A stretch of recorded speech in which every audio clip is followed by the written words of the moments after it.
This your girl, Topnotch Fowler, and I have the pleasure of interviewing tonight Eli. How are you tonight, Eli? I'm doing great. I appreciate you having me on here. I appreciate you coming on tonight. Oh, Eli, hey. So what's up? Man, it's a blessed day. Holidays is going well, so I'm just enjoying the moments. How was your day? My day was really good. I was at work, and then I was thinking about being on this platform today, so it's going Yeah, real good. Yep, I'm glad to have you. appreciate that. So can you tell the listening audience who is Eli? Who is Eli? So, Eli stands for Embracing Life's Inspiration, and Eli or Elijah really is someone who I care about the people, care about my family, and I understand that those that came before me, they set the precedent. You know what I'm saying? It's for myself and those today to carry that on. So for me, I'm representing more than just myself, and that's who Elijah is. Oh, okay. I like that. So what defines you as a music artist? As a music artist, I care about understanding the essence of music. So, growing up, I had my aunt, shout out to Aunt Esther. She would have the Motown collection. So I would hear certain songs that people sample today. And so for me, my main thing was making music that people can resonate with, no matter your skin color or what you've gone through. It can fit what you want to hear and stuff like that. So that's kind of how I go into making music. Okay, Yeah. thanks, Eli. All right. So are you consider yourself an independent artist? Oh, I'm definitely independent. Definitely Independent. independent. Yeah. Okay. Yeah. And how is that to be an independent artist? How's that experience like? I would say this: being able to put yourself in a position to where you're doing it by yourself, but you're gradually working with other people. It has a lot of benefits. Just as this podcast, you're starting from a certain level, and then eventually you're going to be where you want to be at, and that's kind of how it is being an independent artist. Started from the bottom, now we here. I Hey, like that. I yeah, like that. I noticed you have a podcast. Can you go into a little in depth and tell us okay. how that works and how's that been going for you? I can definitely do that. So shout out to Kevin Moffitt. He was my mentor when I was in the Navy. So we started a podcast, Something from My Mind podcast. And it's two Navy veterans, and we're talking about things going on in the world, everyday life, and also just kind of a little bit, we touch on the military life as well. And then I have another podcast called Creators Light Podcast. And Creators Light is for those who, artists or people, that have businesses, and it's just shedding light on, your business and your art, things of that nature. And then I have the Mind of Okay. Ivory podcast, which is for your everyday people. You don't have to have a business, you don't have to dance, sing, or whatever. It's just for people who want to come on, tell their testimony, or just be able to say, hey, look, I'm going through certain things in my life, but it's okay to keep moving forward. It can be basic. It doesn't have to be nothing over the top. So those are just kind of the gist of those three podcasts. Okay, I heard you say a little bit about testimony. Do you have a testimony?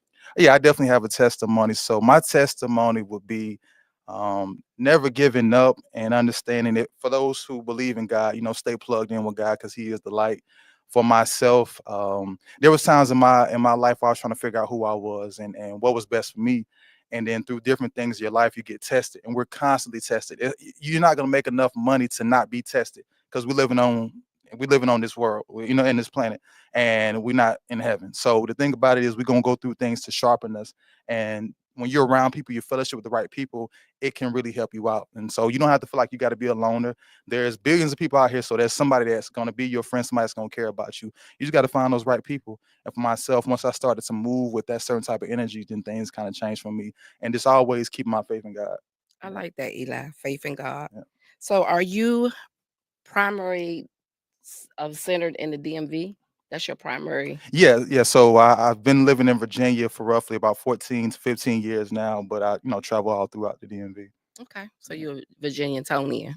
Yeah, yeah, yeah. Yeah, you can do it Got it. like Got it. that. How do you manage being an artist and also managing being a podcast producer?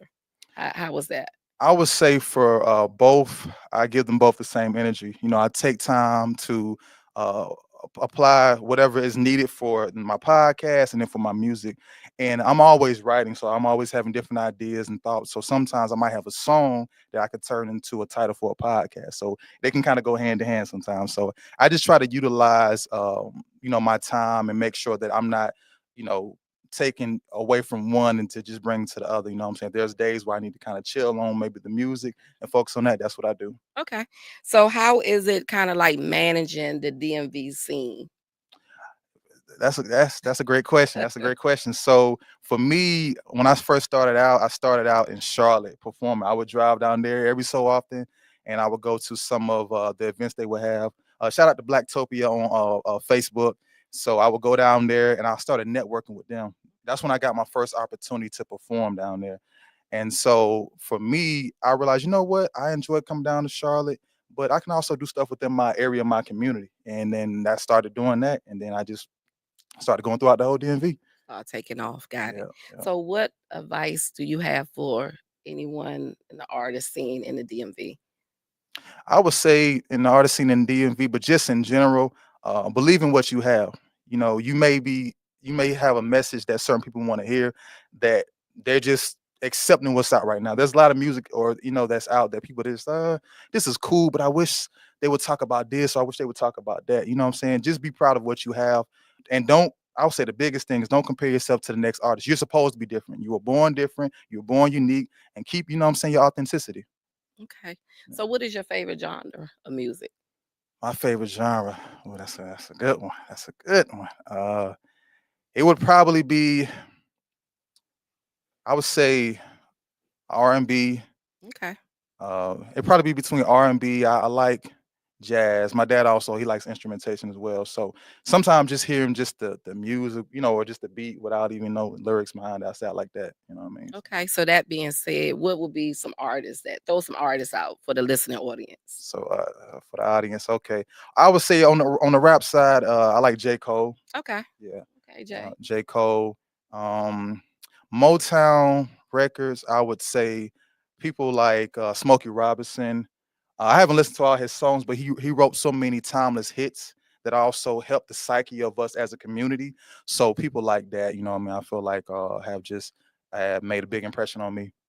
So, what can the listener audience look out for you? What's up next for Eli? Oh yeah. What What's is up next for me? So I'm working on this project called Set the Tone, and that project is exactly what it's saying. Set the tone for your life. Move accordingly and do what's best for you. So that's a project that will be dropping sometime next year.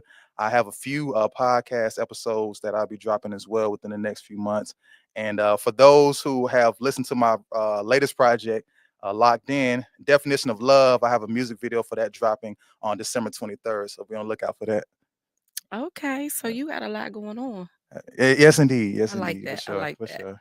So, is there anything else you want to leave with our listener audience for the night that we need to know about you, or some upcoming anything that you got going on, or shout outs, or anything like that? Oh yeah. So I want to give a shout out to this platform and this podcast here, and I just want to say for everyone out there, use all the platforms that's available. To get yourself out there. Don't say, "Oh, I wouldn't do this," or "That's doing too much," or don't overthink the process. You know what I'm saying? You have to put yourself out there, especially if you're doing something in media. So make sure you're using discernment. Don't just deal and network with anybody because some people they will drain your energy and waste your time. So the best thing for me, I would say, to tell everybody is just to enjoy the process of what you do. Appreciate those that are in your corner that give you opportunities such as this platform here, and live life to the fullest because it's people who they getting their life cut short. So make sure you make the most of yours. Okay, that being said, do you have any how can our listening viewers reach out to you? Okay, if you want to find me, all my music is under the Mind of Ivory. So if you go on Spotify, Apple, you can find me under Mind of Ivory. And my YouTube, same thing as well. If you want to find my music, Well, this has really been a pleasure to do this, sit down with you, Eli, to do this interview. I appreciate that. It's definitely been a pleasure, and you have an uplifted spirit, Thank you. and I wish you nothing but success in the near future. Tonight, guys, this ends Talks with Top Notch. Peace and follow, subscribe, and like. Good night, guys. Have a great one, y'all. Peace.